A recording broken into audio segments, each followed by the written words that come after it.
नमस्कार, आप देख रहे हैं फोरम ऑफ फिजिक्स का यूट्यूब चैनल और आज हमारे साथ हैं इस वर्ष के हमारे topper student forum of physics के मिस्टर अंशु कुमार, जिन्होंने 651 मार्क्स लाए हैं नीट 2020 के एग्जामिनेशन में और ऑल इंडिया रैंक 3499 है। तो आज हम इनसे जानेंगे इनकी जर्नी के बारे में। स्वागत है आपका अंशु। सबसे पहले तो आप ये बताएँ कि सबसे पहले आपको बहुत शुभकामना आपके इस रिज़ल्ट के लिए, और सबसे पहले अपनी जर्नी के बारे में आप बताएं कि कैसे आपकी ये जर्नी स्टार्ट हुई। जी, जब मैं अपेयरिंग स्टूडेंट था 11th-12th में तो मेरा ओवरऑल तीनों सब्जेक्ट में थोड़ा अनबैलेंस था। बायो केमिस्ट्री ओके था और फिज़िक्स में थोड़ा वीक था मैं, तो उस टाइम तो मैं नहीं निकल पाया। फिर नेक्स्ट ईयर मैंने प्रैक्टिस किया और कि फ़िज़िक्स पे थोड़ी मेहनत की ज़्यादा, और फिज़िक्स पे मुझे अच्छी गाइडेंस भी मिली, तो फिज़िक्स को इक्वल की और केमिस्ट्री बायो को और बढ़ाया। इसके कारण मेरा बहुत अच्छा रहा इस बार और आई एम वेरी हैप्पी। चलिए, हैप्पी होना भी चाहिए।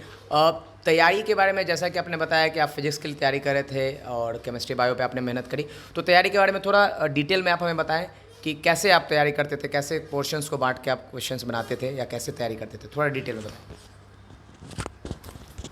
जी, जैसे बायो में हो गया कि बायो में पहले एनसीईआरटी पूरा पढ़ लो, उसके बाद फिर जो भी आपके पास एक्स्ट्रा अगर है तो वो पैकेज या फिर मॉड्यूल कुछ भी, तो वो भी एक बार पूरा अच्छे से पढ़ लो और उसके बाद उसका क्वेश्चन बनाओ। ये हो गया जब आप ईयर के मिडिल में हो। और अगर एंड का बात है तो बस एनसीईआरटी का चैप्टर पढ़ो, क्वेश्चन बनाओ, चैप्टर पढ़ो, क्वेश्चन बनाओ, ऐसे ही।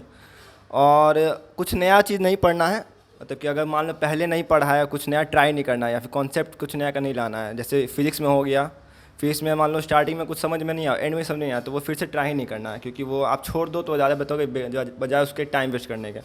केमिस्ट्री में सेम है, केमिस्ट्री में भी आप फिजिकल में न्यूमेरिकल्स बनाइए बहुत ज़्यादा, मतलब कि वैसे ज़्यादा एक्सेस भी नहीं, उससे अच्छा फिजिक्स में टाइम दे दीजिए, क्योंकि न्यूमेरिकल्स के ईजी आते हैं।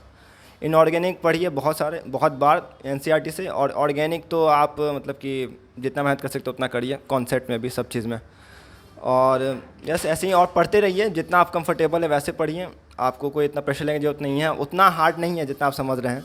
जैसे कि आप दिन में अगर 4-5 घंटे, ये तो ज़्यादा हो गया 4-5 घंटे, अगर 3 घंटे का लगातार अच्छे से पढ़ लेते हैं, लगातार बिना किसी दिन गैप किए हुए, या फिर आपको जब कंफर्टेबल, रात में, दिन में, कैसे भी आपका हो जाएगा आराम से। और एंड में वही स्टडी टाइम बढ़ाना होगा, एंड के 2-4 महीने में, तो बस हो जाएगा।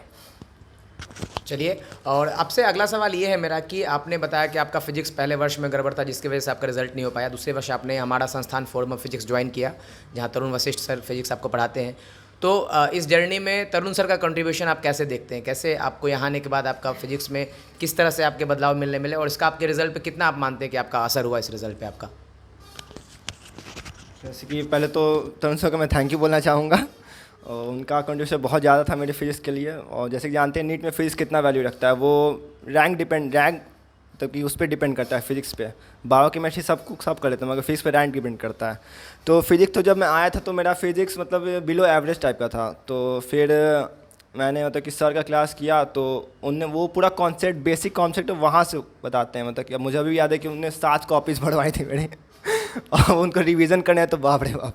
तो मतलब कि बेसिक बहुत ज़्यादा अच्छे से करते हैं वो, हर एक चीज़ के पीछे कॉन्सेप्ट क्या होता है वो बताते हैं अच्छे से। और अगर आपको हाई लेवल का पढ़ना है तो हाई लेवल का बेसिक पढ़ाते ही हैं वो। आपको जैसा आपको एंड में अच्छा लगे, जिस लेवल का आपको पढ़ना चाहिए, आपका कैपेसिटी हो, वो आप पढ़ सकते हैं। तो उनका फाउंडेशन बहुत ज़्यादा रहा, इनफैक्ट मैक्सिमम मैं कहूँगा। तो थैंक यू सर। जी, बहुत थैंक यू। और अगला सवाल मेरा ये है कि कोई एक बात जो आप आने तैयारी करने वाले बच्चे हमारे, जो आप आने वाले नीट के लिए एग्ज़ाम हो या कोई भी कंपटीशन एग्ज़ाम के लिए अपेयर होना चाहते हैं, उनके लिए कोई एक बात जो आप बताना चाहेंगे, जो आप चाहते हैं कि बाकी तैयारी के साथ वो एक चीज़ ऐड करें जिससे उनकी तैयारी और बेहतर हो सके और रिजल्ट होने के चांसेस भी उनके बढ़ जाएँ? तो कोई एक बात जो आपने अलग करी बाकी बच्चों से, वो आप हमसे ज़रूर शेयर करें। जैसे कि आगे आने वाले कंपटीशन में, जैसे कि इस साल तो स्कोर आप समझ रहे हैं फुल हो गया, तो आगे समझ लीजिए कितना स्कोर बढ़ने वाला है, कट ऑफ बहुत हाई होने वाला है, तो बच्चों का नंबर भी बढ़ ही रहा है एक तरह से। तो कंपटीशन बहुत ज़्यादा है, तो माइंड को रिलैक्स रखिए। जैसे कि आप पढ़ रहे हैं, ज़्यादा स्ट्रेस में, आपको जब नींद आए तब सोइए, कोई दिक्कत नहीं है। जब मन करे आप फ़ोन चलाइए, बस एक घंटे का तो कि पढ़ लीजिए, उसके बाद गैप लीजिए, फिर पढ़िए, फिर गैप लीजिए, उसमें कोई रेस्ट्रिक्शन नहीं है। आप अच्छे से पढ़ लिए, एकदम कॉन्सेंट्रेट, आपको चिंता करने का होगा कि नहीं होगा, एंड में हो ही जाता है किसी ना किसी तरह। और एंड में जब लास्ट में 2 महीने बचे तो आप टेस्ट बहुत ज़्यादा दीजिए, मतलब कि मैंने भी लगभग 75-100 के आसपास टेस्ट दिया था।